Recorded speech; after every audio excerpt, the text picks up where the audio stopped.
Hey, my friends. How are you? Mary Rose here. Welcome back to Wednesday live stream from me and Path of the Storyteller. This is where I come live every week on Facebook in the Path of the Storyteller Facebook group and on YouTube on the Path of the Storyteller channel in order to talk about writing, answer your questions, and, stir up a little bit of good trouble. So before we begin, I just want to reach out to all my homies who are watching on Facebook in particular. If you want to leave comments, and I hope you do, because I really want to hear your questions, please go to StreamYard.com/Facebook and just click. It just takes a click to give StreamYard, which is my streaming platform, a permission to let me know who you are. Otherwise, you're just going to come across as a Facebook user, which is also fine and kind of mysterious. It's anonymous and sexy. So maybe that's what you're going for. That's okay with me. So there you go. So now you know to do that. So Happy New Year, everybody. Happy New Year. Last time we were all together, we talked about setting some writing goals, the kind of goals that work, the kind that don't. And I hope that you've had a good start to your year, to your writing practice. I hope that you've got a good vision put together for how things are gonna unfold for you this year. There's lots of room for growth, right? We can always announce a fresh start, but the new year gives us a little structure. So let me just shout out a hi to Angelica. I'm glad you're here too, Angelica. Woohoo! Rosalind, it's so good to see you here. It's wonderful to see some of my pals here. So, oh man, this is a really interesting topic today. It's a really interesting topic. I want to talk about the writer's job in terms of our responsibility to make bad things happen, like bad things. Now, it's not like, the bad seed where we just are writers and we have artistic temperaments, and so we're obligated to misbehave and go around our lives making spectacles of ourselves and having a desperate need for attention. Maybe writers like that, and hopefully you're not one. I'm talking about in our work, right? I'm talking about in our actual writing. When we design a story, when we craft a story, we have an overarching responsibility to make bad things happen in the story to our protagonist. Oh, it's so hard to do. It's so hard to do. We're nice people, right? We're very nice. I'm pretty nice in real life. I mean, I won't say very nice, but I think most people know me, think I'm pretty nice. I know you guys are super nice. You're wonderful. You're fantastic. I want to hug you all through the screen. As storytellers, it's our job to be the opposite of nice. Like we literally have to be the opposite of nice. And it goes against the grain for many of us. And we see the consequences in our writing. And the consequences, I'm going to talk about all this stuff, what kind of obstacles we need to create and why and how not to be repetitive with them. But first I want to talk about why it's so hard to kind of embrace that this is the core of our job. And when we write fiction, we're making stuff up, right? We're inventing, and it's a very playful and creative experience for most of us. And chances are there's an element of wish fulfillment, right, that gets involved in our invention. We, even as young people, quite young people, we might have started out our writing by kind of writing I want to say sort of like fan fiction for our own lives, like things that we think would be cool to happen. When I was a kid, I was like, I know, I'll write a story about, Mary Rose, like ending up on the Starship Enterprise and like going on an adventure with, Captain Kirk and Mr. Spock. It's like fan fiction, right? Or maybe you had a favorite band. Did whoever here wrote like a journal entry or a secret fan fiction when you were a kid about like, oh man, what if I were the fifth Beatle? I realize I'm dating myself, but this quality of wanting to imagine the cool things that we wish would happen is it's a beautiful impulse, and I think it has most of our personal journeys to writing. and to imagining stories and characters have this kind of element to it, right? So, yeah, Angelica, sci-fi fangirls unite. Totally. Totally. Do you know how much fan fiction is written about all kinds of narrative worlds? So there is this quality, and it's not a bad thing at all. It's a wonderful thing. It's a creative impulse. But there is this quality of sort of fan fictioning ourselves into fictional worlds that is part of our growth as writers. Here's the thing. When we want to level up, when we want to start being the kind of writer whose work is not just kind of a personal entertainment, right? It's not personal fan fiction. It's not like, oh man, I wish I had said that. Let me imagine that scene, played out a different way, this wish fulfillment quality. When we give that up and we start thinking like artists who are working to serve our readers, we have to put that aside to some extent. We have to say, okay, wait a minute, what makes a story work for the reader? What is the reader here for? Now, the reader is not here to watch us have a great time on the bridge of the Starship Enterprise, Oh, that they were. That's not what they're here for. They're here for a story that moves them. And that means that what you're going to give them is a protagonist, or a hero, as I like to say, who is on a mission that has a meaning, and it is a journey of transformation, and it is going to involve taking that hero from one state that is the truth of the beginning of their journey to a very different state that is going to be the truth of the end of their journey, right? And we all know that people change like coal changes into a diamond. I don't even know if that's scientifically true. Maybe it's just a cliche, but let's pretend it's true. Like that lump of coal changes into a diamond under pressure. Under pressure. It takes pressure to cause change. So the kind of pressure that we have to put our protagonist under is, it's significant. It's really significant. It's not modest. It's not like a nudge. It's not like, hey, wouldn't it be great, if you got your act together and, went from being a depressed, indecisive prince to, somebody worthy of being king of Denmark. Like, it's not just a suggestion that we're making. We are crafting a training program, a rigorous training program that's designed to take them on this journey. And they're not always going to be happy about it. How do we feel when we have a goal, we have a mission, whatever it is in our lives, obstacles crop up, we get in our way, we get frustrated, we feel like failures, we get depressed, we get angry, we get resilient, we look for mentors, we try to get people to help us, we dust ourselves off and pick ourselves up and try again. We get clever, right? We try to brainstorm solutions. We solve riddles. We make ourselves punch fear in the face and do stuff that terrifies us. That's what your hero's experience is like in your story, right? It is not the I'm under my quilt, I'm binge watching The Crown. Like I could wish this moment to go on forever. It's just I'm in the comfort zone that I just don't want it to ever have to change. I don't even want to have to move. My cat gets on my lap. I'm like, oh, that's it. I'm never going to move again. I've got it all.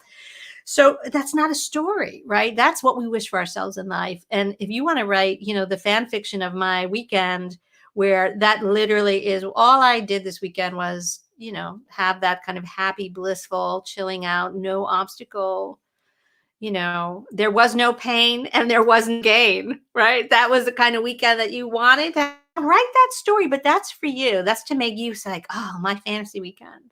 That's not going to do much for a reader. The reader is looking for something more engaging than that. So we have to create it for them.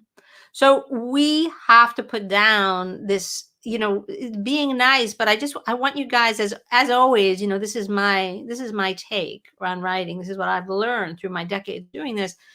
It's, I can say, well, don't be nice, make bad things happen to your hero, fade out. There's more to it than that, right? Because the impulse to be nice has this tug of the personal about it. And what it might mean is that you have this maybe a relationship with your protagonist that's got an umbilical cord of some kind that's still attached.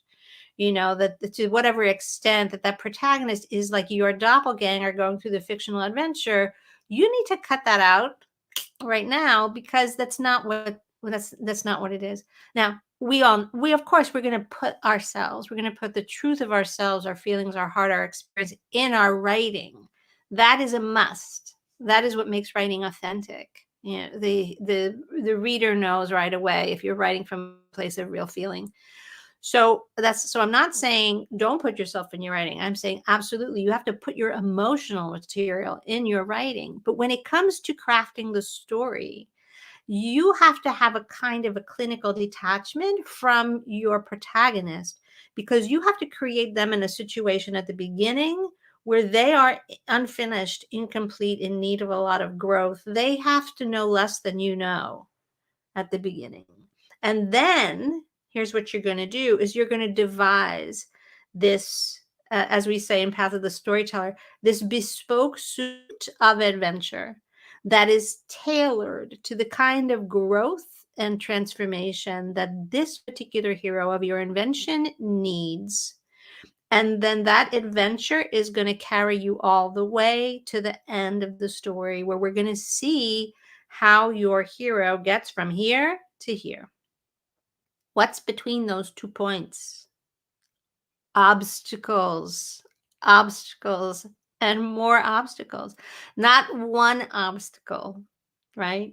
Not the same obstacle many times, but lots of different obstacles, different kinds of obstacles, different levels of obstacles, right? Out of the frying pan into the fire, and then into the fire again, and then into a bigger fire. And then, what I'm saying, the obstacles are just not repetitive.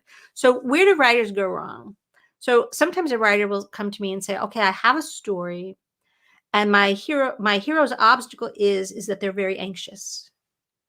So throughout the story, they're just going to be very anxious about doing things. And I'm like, well, and that could be one obstacle. That's the kind of obstacle that is going to be, it's going to need to be addressed pretty quickly, because your hero needs to spring into action. Your hero needs to kind of take charge of the story, take the reins of the story, move it forward.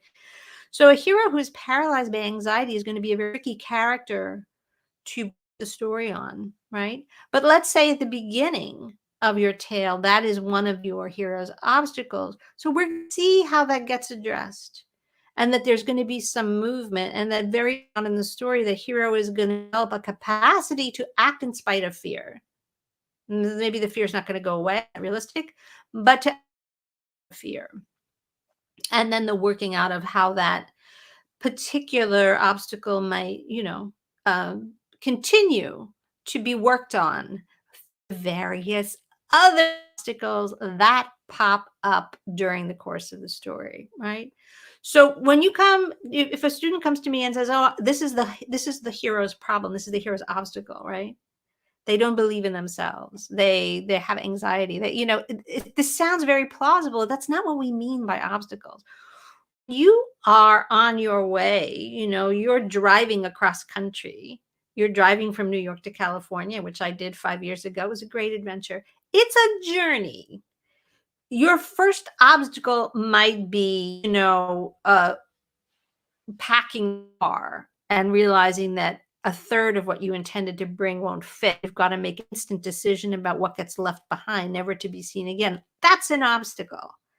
You deal with it. You have to make a decision, because you're burning daylight and you want to make it to Ohio by sundown, and right, you deal with the first obstacle. What's the second obstacle? You get lost trying to get on the Jersey Turnpike. You end up heading toward Delaware instead of across. It's a mess. You've got to figure out, and you realize that all your maps are wrong, right? So then you deal with that. It's a different obstacle.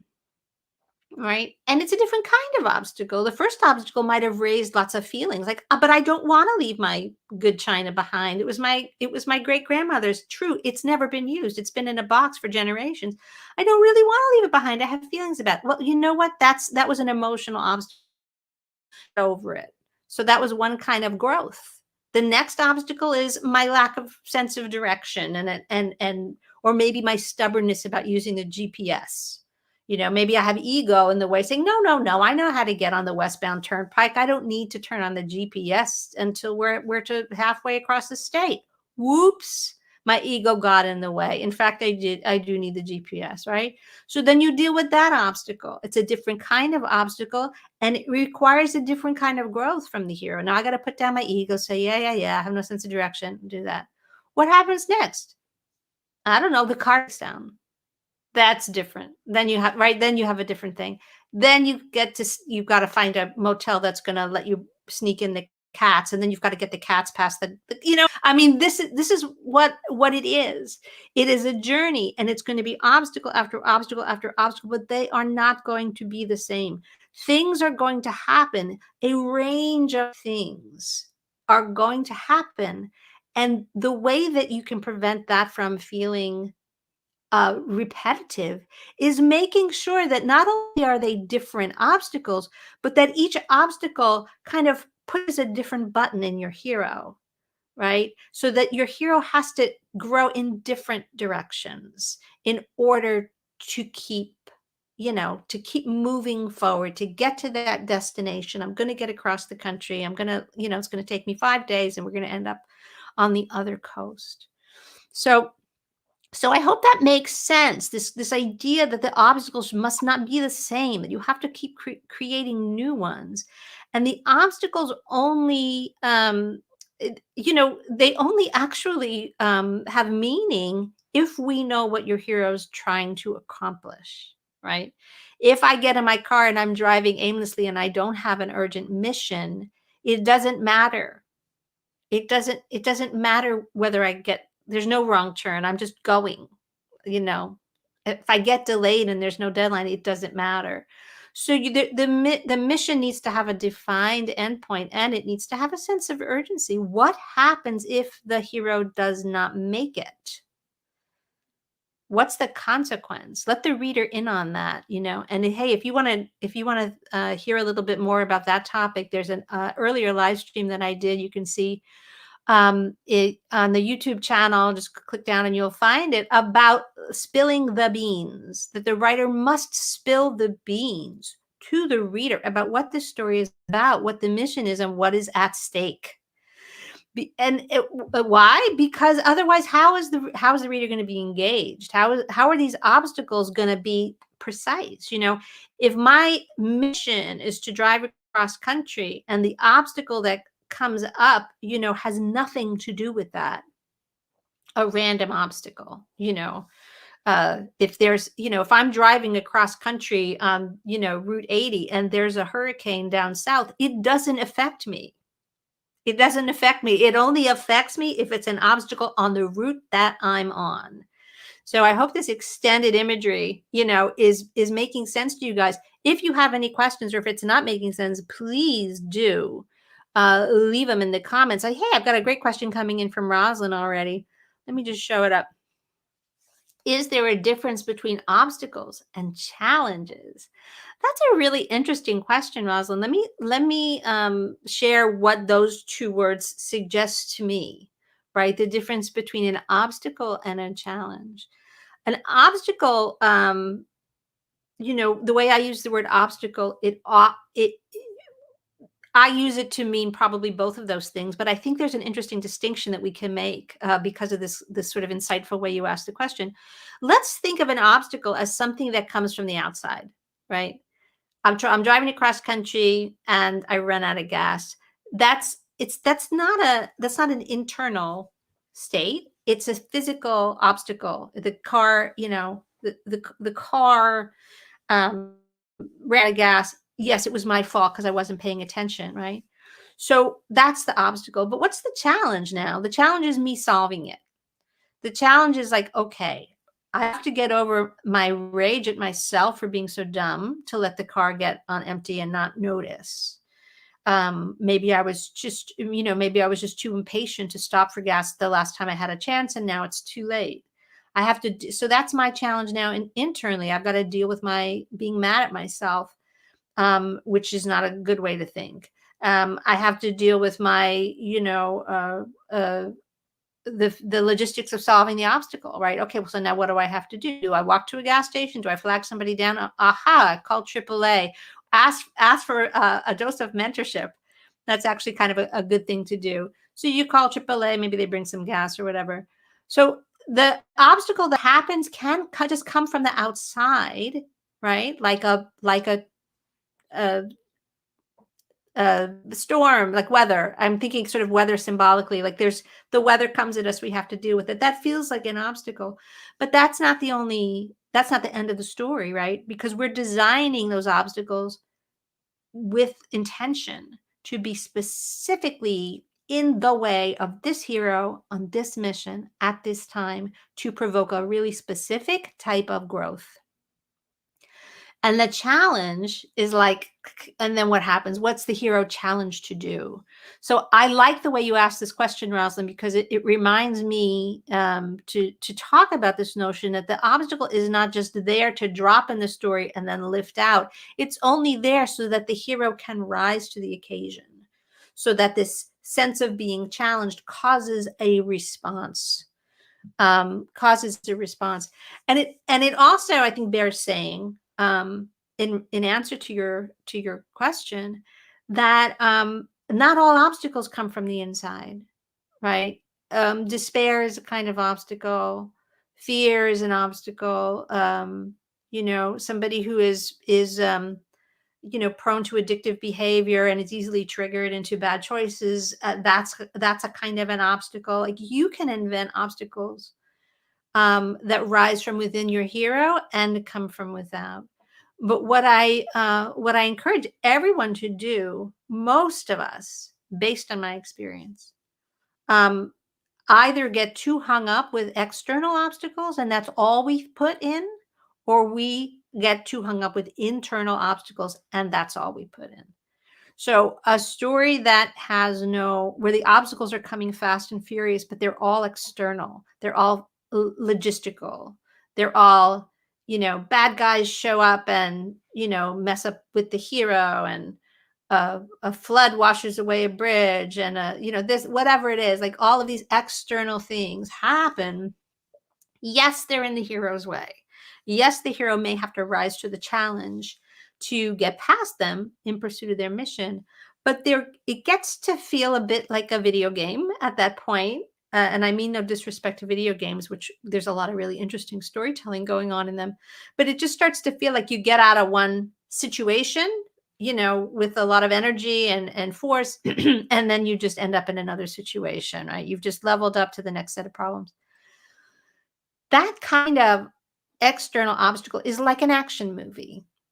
We all know that kind of story. It's not a bad thing. If that's what you're in the mood for, if that's what you want to write, if that's what you are serving up your reader. But just know, if the obstacles are only external, you're going to have a hard time creating the full, beautiful array, the full banquet of challenges that are going to give your hero the full workout they need, the full spiritual workout that will get them to the transformation that you want them to have at the end of the story.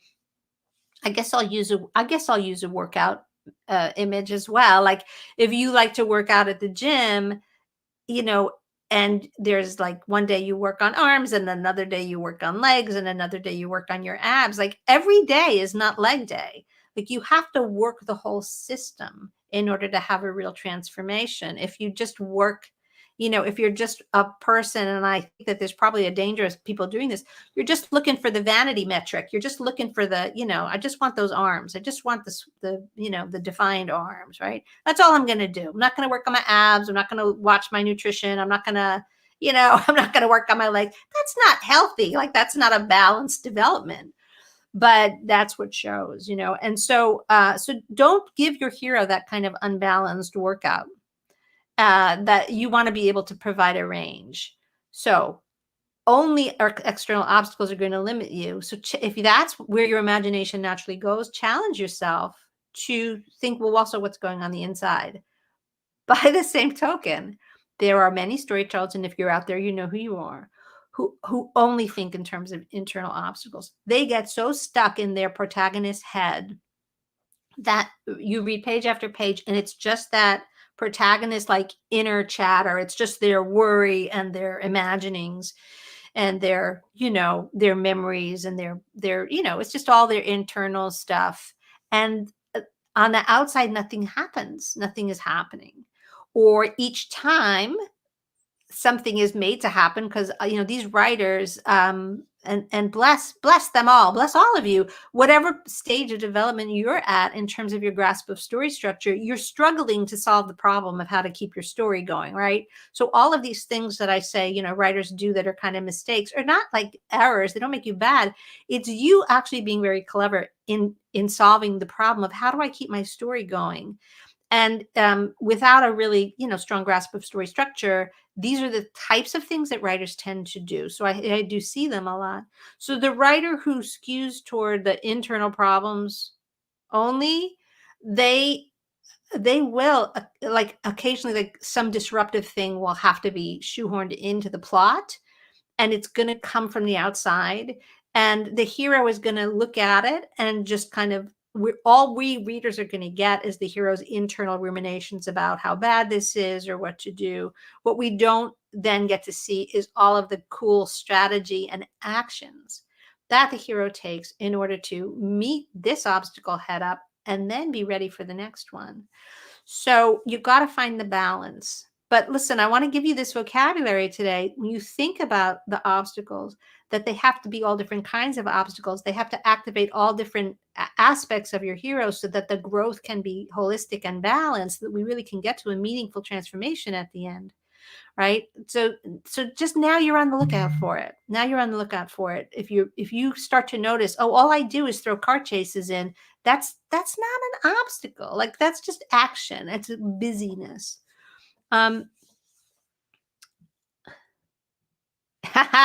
We have a great comment from Paul, who's here. Welcome, Paul. I'm glad to see you finally making a live stream. Becoming a storyteller is basically conspiring to make an imaginary person's life as miserable as possible. 100%. 100%. And yet still, we're not bad people, are we? We writers are not bad people. We're not.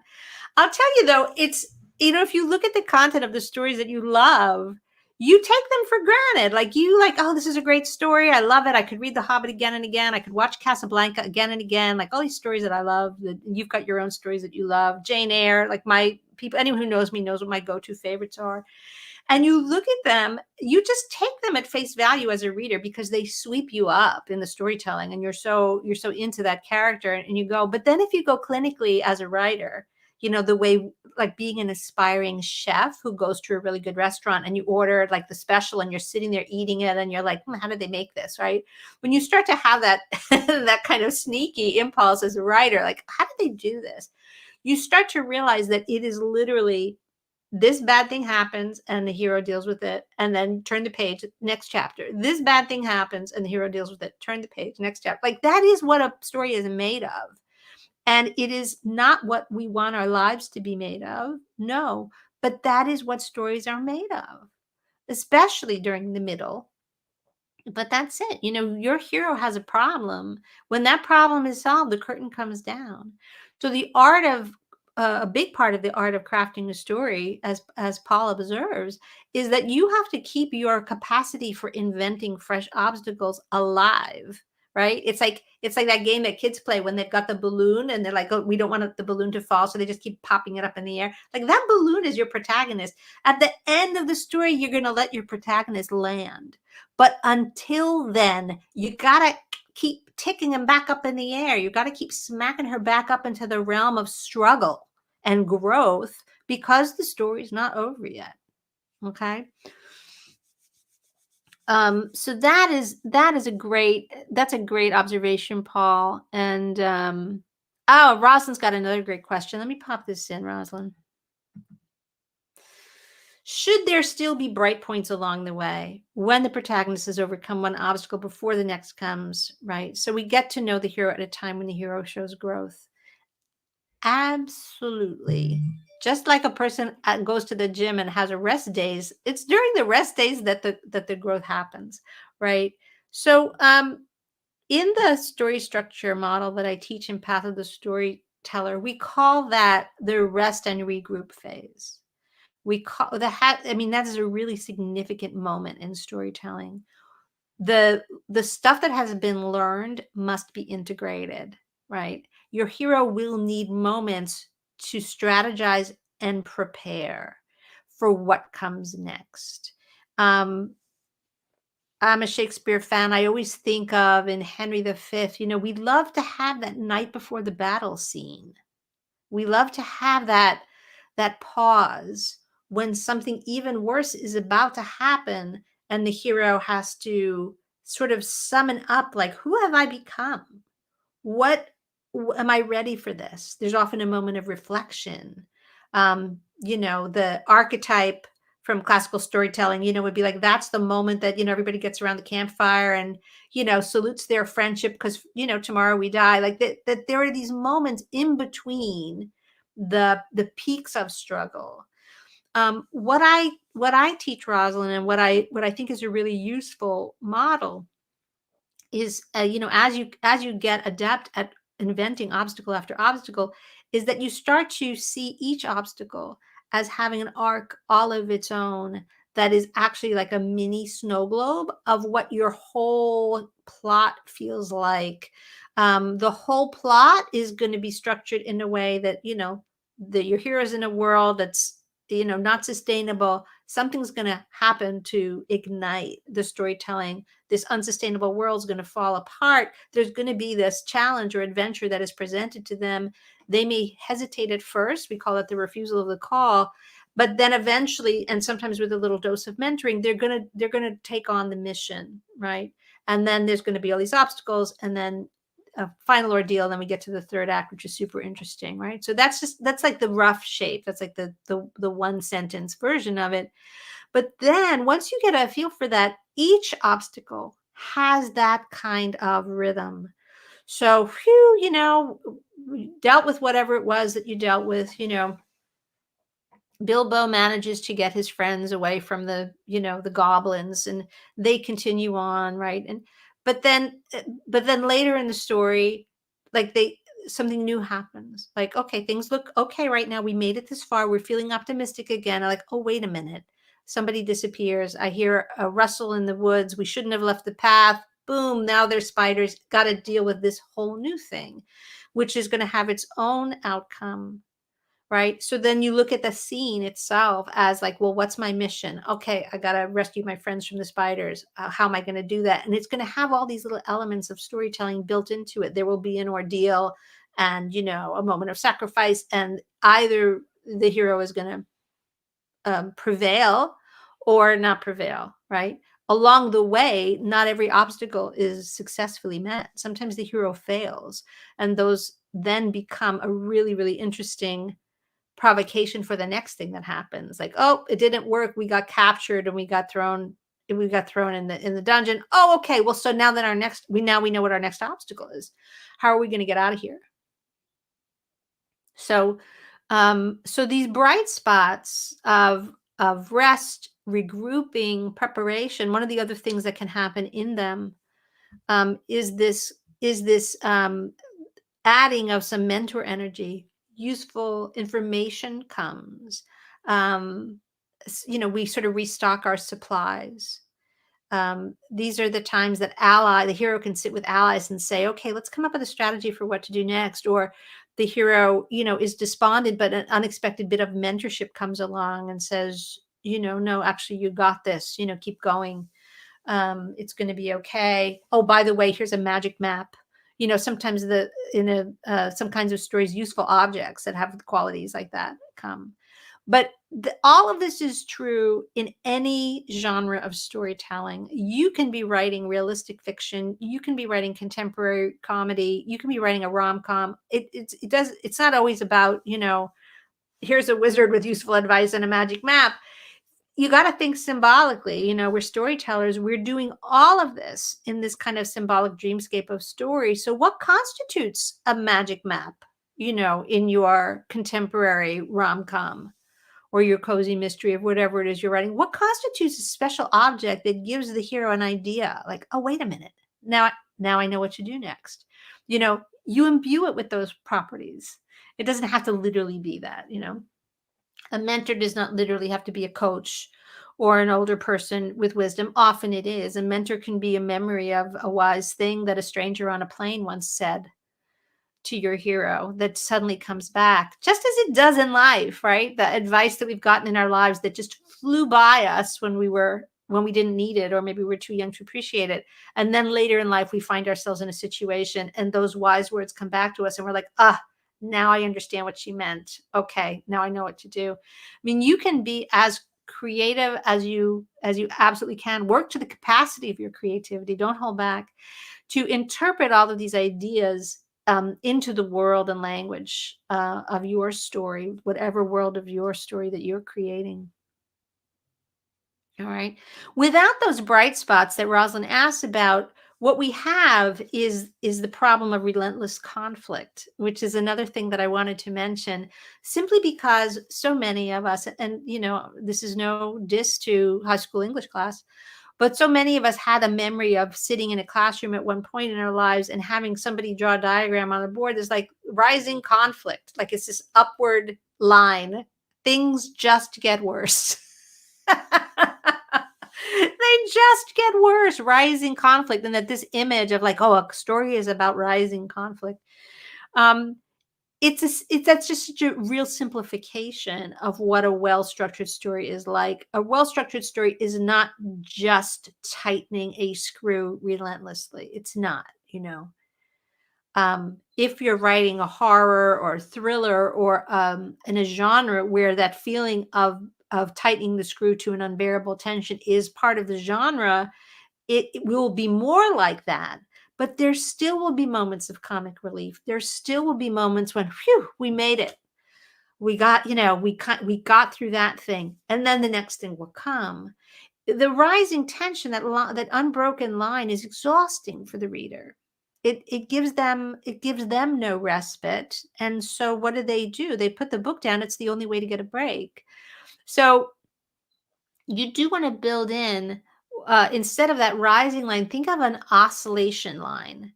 Think of an oscillating wave where you've got a peak and a valley, but the amplitude increases. I'm getting a little nerdy here. The peaks get higher because the obstacles get tougher, but the bottom of the wave gets deeper too. So what you see is the bigger the obstacle, the deeper the growth. The bigger the obstacle, the deeper the growth, and that the amplitude is going to keep increasing. So that's I think a more nuanced way to envision this idea of a rising conflict. Does that make sense to you guys? I hope so. Super. What else can we talk about? Please, these questions are amazing. They're really helpful. So let me just recap quickly what we've talked about. We're talking about the fact that when we sit down to write, that our kind of ancient, writing fan fiction impulses might come into play, and we're trying to write fantasy about how we wish things were. And that's a source of personal consolation and comfort and, teen journaling or whatever. But when we're writing stories for readers, we have to give them a story that's going to engage them. And that means that we cannot afford to be nice. We have to kind of break that over enmeshment with our protagonists. Obstacles are basically what we have to write. And the way that we avoid being repetitive is by having obstacles that have a huge variety in them, in and of themselves, but also challenge the hero in a variety of ways. Okay. And then this notion of increasing the amplitude of the oscillation of your conflict is important, right? Because the hero is not going to stay the same. The hero is not going to stay the same. Every challenge is going to cause the hero to grow. Who the hero is halfway through the book is not going to be who they were at the beginning. So the kinds of obstacles that would have been fearsome early in the second act are going to be not even a challenge by the time that your hero gets, to the middle. The hero is going to get stronger. You have to make the challenges harder. So that's where that quality of the oscillating wave with an increasing amplitude gives you an image of how that goes. I see some great questions coming in here. I got it, Paul. So how often, Paul, I can see that you've got two things here. So the whole thing put together is, how often do we put the rest points in? How often do we put them in? So we can think in terms of scenes and sequences, Paul. It's a really great question. You don't have to be schematic about it. You don't have to be like, something happened, now we need to rest. Something happened, now we need to rest. Something happened, now we need to rest. Think in terms of like a movement of conflict. Something not so great happened, your hero got through it, but something worse happens hard upon, right? Something worse immediately comes up. Your hero has to activate some other part of themselves, grow a little bit more, only to come up with the third thing, which is significant. And now the meaning of what has come before is revealed. In other words, the growth that your hero experienced with those first two lesser challenges is exactly what they needed to be in order to survive this third one. Okay, now you've earned a rest. So you can compose, in an artful way, little problem, medium-sized problem, big problem, where the first two problems are actually preparatory. They're sort of the warm-up obstacles for the big one. And then your hero's ready for it. And then there's a rest. And then maybe the next time you do it, it'll have a similar quality, but that third one is going to flatten your hero and is going to be a failure. And then the consequence of that is that they've got a new and unexpected difficulty, right, to solve. They've ended up in the wrong town. They've, been thrown into a dungeon, whatever it is. They messed up. They didn't get through. Something came at them that was too much for them. And so now they've got to, come up with a different kind of solution. So you can be artful about it and think about what it is that your hero is learning and growing and changing with each time. Each time puts them in a different place. So the kind of restorative experience that is suitable at each moment, each time you get to that stage is not going to be the same. It's not always going to be like, and they took a nap. Okay, chapter 12, right? Like, so it's not always going to be that. And what you may find is that as your hero gets tougher and more urgent and develops a deeper sense of responsibility, not just for themselves, but for others, the others who are on the journey with them, the others who will be affected, by the outcome of their mission. Because at some point during the story, they're going to realize that if this mission fails, it's not just going to be about them, and other people are going to pay some kind of price for it. That they may refuse to rest, that they may let others rest, but they're going to spend that time, sharpening their tools in some way. So you can also nuance the development of those rest periods so that they are not repetitive. So that early on your hero's exhausted and is begging for a break and whatever. And halfway through, they're like, no, I'm good. Let's keep going. And then by the time we get to the end, it's like, you all need a break here. You take my ration. You drink my water. I don't need it. Like that movement of the hero, even in the restorative sections, can trace a beautiful arc of change. Okay, does that make sense? Gives you a little extra, a little extra. So many people talk about story structure, and it's because it's such an important topic. And I know from my own experience that simplistic templates, if you don't have any story structure, like getting just a basic template of beginning, middle, and end is like, that's so much more than you already knew. Like, that's great. Start from wherever you are. But then as you sit down to write a full-length work, it's not gonna be adequate to it's not gonna be an adequate map to carry you scene by scene by scene by scene by scene through a full-length work. A book is long. Even a short book is pretty long, even a short book is much longer than a screenplay. And if you wanna write novels or even long memoir, I have a couple of students who are writing memoir, and a memoir is made of true incidents, but you still have to structure it like a story. Otherwise, it's just somebody writing somebody's diary, which, could have a kind of fascination, but it doesn't deliver that same sweeping impact for the reader that a constructed, like something that's got a real sense of shape to it, must do. Let me just check. Yep. Totally. Rosalind's got a great comment here. So it adds richness to the story. All of this nuance, working with all of this does add richness to the story. So Rosalind says this shows how these rhythms add richness to the story, and they show much more about the protagonist. Rosalind, I'm so glad you said that, because it leads me to something that I think is a good way to kind of wrap up today's discussion, which is the protagonist. The protagonist. It adds so much to our understanding of the protagonist. Now, this is what we all want, right? We want to write the kind of books where that main character, that protagonist, from the first page is a living, breathing entity. Whether it's a person, whether it's a hobbit, whether it's an animal, I mean, there's all kinds of stories. So maybe your main character is not even human, that's fine. But you know what it feels like when you start a book and, like, on the first page, like, whoever it is, whether it's Bilbo Baggins or Jane Eyre or, you know, 8-year-old Fern on the first page of Charlotte's Web, like the second you encounter them on the page, it's like it's a full psychology, it's a full human being. And yet it's drawn so um with such delicate, like, minimalist strokes. It's just words on a page. It's not the give and take of real life. It's this illusion of a full person working with a really nuanced grasp of story structure. Feels technical, but it's not. It's actually how we create that magic feeling that this hero is realer than real.